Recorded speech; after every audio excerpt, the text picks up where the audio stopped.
The Psalms of the Bible, as well as other biblical texts, originally were written as lyrics for the human voice, but for centuries the music for these lyrics was thought to have been lost.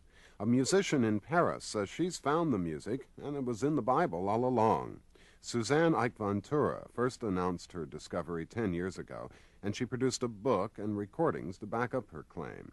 But it wasn't until this month that the modern-day premiere of King Solomon's Song of Songs finally took place. Luana Parker has more on what some scholars say is the original music of the Bible.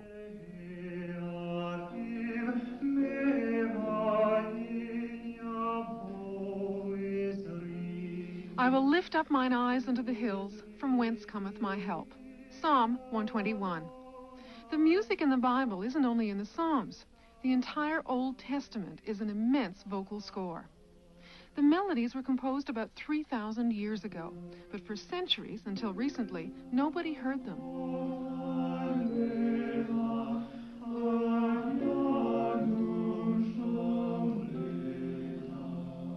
The musical notes are right there in the Bible. They're small symbols placed above and below the Hebrew text. They've always been there, but until recently, nobody knew that's what they were. They look like some of them: a right angle, an upside-down horseshoe, a diagonal line, an S fallen on its side. There are 20 altogether. Scholars thought they were there to indicate pauses, because there's no punctuation in the Hebraic Bible. Some people thought they might be musical notes, but until Suzanne Haik-Vantoura came along, nobody knew for sure. She's been compared with Champollion, the French archaeologist who deciphered the Egyptian hieroglyphics on the Rosetta Stone. Vantoura, a French musician and composer now in her late 60s, is convinced she's discovered the original music of the Bible. I never had to add a note, never subtracted one. That's the essential. It really is the music of the signs. The opening of Lamentations. The first person who ever sang this music in public, based on Suzanne Haik-Vantoura's discovery, was the director of an Institute of Jewish Studies in Paris. Dr. Benjamin Duvshani had seen her record, The Music of the Bible Revealed, in a store and bought it out of curiosity. Later, for Israel's Independence Day, he sang the Lamentation of David in a Paris synagogue. And before I got to the end of it, there were about 600 people crying. It was incredible. I mean, I've never seen such a thing in my life. So I understood that there is something in this music which is fantastic. The Jews have always sung the Bible, but each community has its own way, based on an oral tradition handed down over generations. I asked Dr. Duvshani to sing for me, first the way he was taught in his community, then according to the music of the Bible revealed by Haik-Vantoura.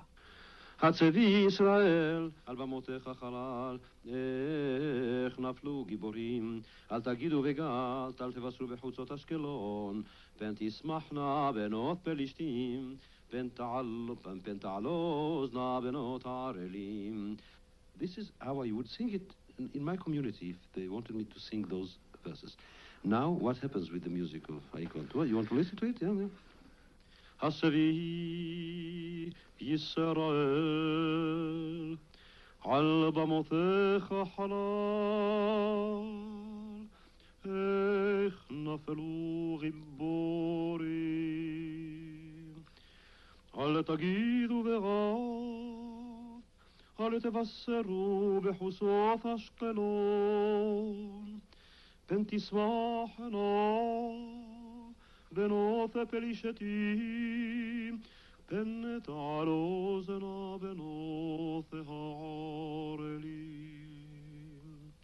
Which is absolutely different. It's a new way of giving the Bible character, emotion, and everything.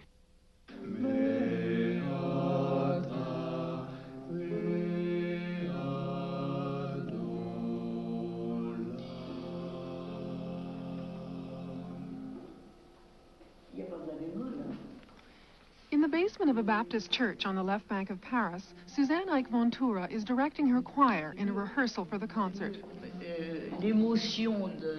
It took her 4.5 years to decipher the meaning of those 20 signs in the Bible, a process she finds virtually impossible to explain to non-musicians. I asked Haik-Vantoura if she'd ever felt like giving up.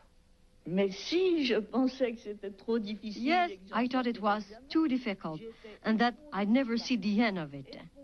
I was overwhelmed at times, literally overwhelmed, from fatigue, exhaustion, and discouragement. What kept me going was that from the beginning, there were marvelous texts, and I loved this music so much.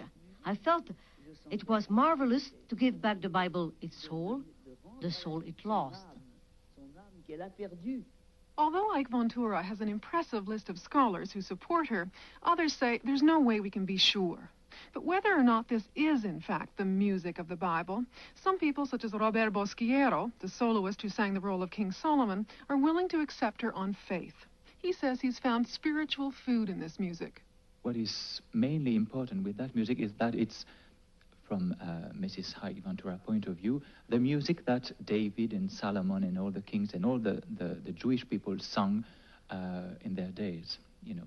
So there's something more special about it than just singing Messiah, for example, by Handel. The Song of Songs, the world premiere, according to Suzanne Haik-Vantoura, of the original version, just as King Solomon wrote and composed it almost 3,000 years ago. It took place in an echoey 17th century church on the Ile Saint-Louis in Paris. The Song of Solomon is marvelous on different level because it's the part of a king, Solomon, singing to a queen, the queen of Sabbath, you know. And so you've got a man and a woman, and the words are wonderful, and you can imagine them very human basis, but it's not only a man and a woman, but it's God and his people. May he lavish me with the kisses of his mouth, for sweeter are your caresses than wine. For National Public Radio, I'm Luana Parker in Paris.